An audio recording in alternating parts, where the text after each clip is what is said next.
আমি সৈয়দ মেহেদী হাসান এই মুহূর্তে যুক্ত রয়েছি বরিশাল থেকে। আমি এখন রয়েছি দক্ষিণাঞ্চলের সবথেকে বড় চিকিৎসা কেন্দ্র শের-ই-বাংলা মেডিকেল কলেজ হাসপাতালে। এই হাসপাতালটি মূলত এই অঞ্চলের মানুষের চিকিৎসার একমাত্র ভরসার স্থান, কিন্তু এই হাসপাতালটি নানা ধরনের অসুবিধার মধ্য থেকেও রোগীদেরকে চিকিৎসা দিয়ে থাকে। সাধারণত হাসপাতালটি 1200 শয্যা বিশিষ্ট হলেও প্রত্যেক দিন প্রায় এখানে 2500-এর বেশি রোগী ভর্তি হয়ে থাকে।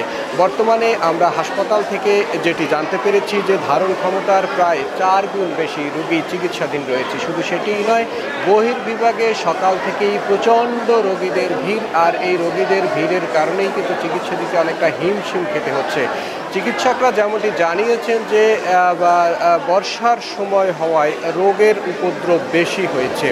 এছাড়াও আরেকটি সবথেকে বড় সমস্যা হচ্ছে এই হাসপাতালের যে মোট লিফট রয়েছে 14টি, সেই লিফটগুলোর মধ্যে 5টি লিফট বন্ধ রয়েছে, যে কারণে রোগীদেরকে ওঠা নামা এবং আনা নেওয়ার ক্ষেত্রে শুধুমাত্র রোগী না, রোগী ছাড়া রোগীর পথ্য এবং স্ট্রেচার সহ হাসপাতালের যে সরঞ্জামগুলো সেগুলো বহন করতেও কিন্তু সমস্যা হয়ে থাকেন।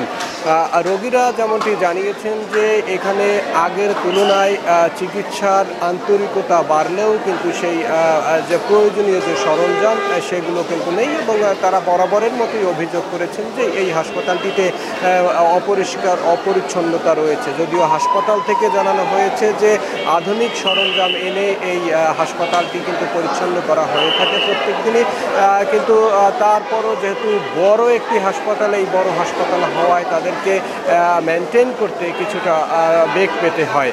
আমরা দেখেছি যে এক পশলা বৃষ্টি হলেই হাসপাতালের পুরো কম্পাউন্ড কিন্তু বৃষ্টিতে পানিতে জলমগ্ন হয়ে থাকে। এর প্রেক্ষিতে কিন্তু রোগী, চিকিৎসক সহ কেউ কিন্তু এখানে স্বাভাবিকভাবে চলাচল করতে পারেন না, যে কারণেই রোগীরা কিন্তু স্বাভাবিকভাবে না আসতে পারায় এই হাসপাতালের যখন ভিজে তারা আসেন তখন কিন্তু আরও সমস্যার তৈরি হয়ে থাকে। রোগীদের দাবি হচ্ছেন যে হাসপাতালটিতে প্রবেশ এবং বাহিরের পথে যে জলাবদ্ধতা তৈরি হয় সেই জলাবদ্ধতা নিরসনে যেন হাসপাতাল কর্তৃপক্ষ থেকে আরও আন্তরিক হয়ে থাকে। আমরা যেমনটি দেখেছি সকাল থেকে একেবারে বহির্বিভাগে পা ফেলার মতো কোনো জায়গা ছিল না, উপচে পড়া ভিড় ছিল। বিশেষ করে বহির্বিভাগের চর্মরোগের যে চেম্বার রয়েছে সেখানে কয়েক শতাধিক মানুষ ভিড় করে রয়েছে একজন চিকিৎসকের সামনে। যদিও হাসপাতাল থেকে আমাদেরকে আশ্বস্ত করেছে যে তারা রোগীর সেবা বাড়ানোর জন্য কিন্তু ইতিমধ্যে কাজ শুরু করেছে, আর এর ফলশ্রুতিতে কিন্তু এর আগের তুলনায় চিকিৎসার মান কিন্তু বেড়েছে। তারপরও যে সমস্যাগুলো রয়েছে, বিশেষ করে লিফট সহ অন্যান্য চিকিৎসক সংকট, সেই সংকটগুলো নিরসন করে এই অঞ্চলের মানুষের সুচিকিৎসা নিশ্চিত করবে। বরিশাল থেকে এই ছিল আমার কাছে।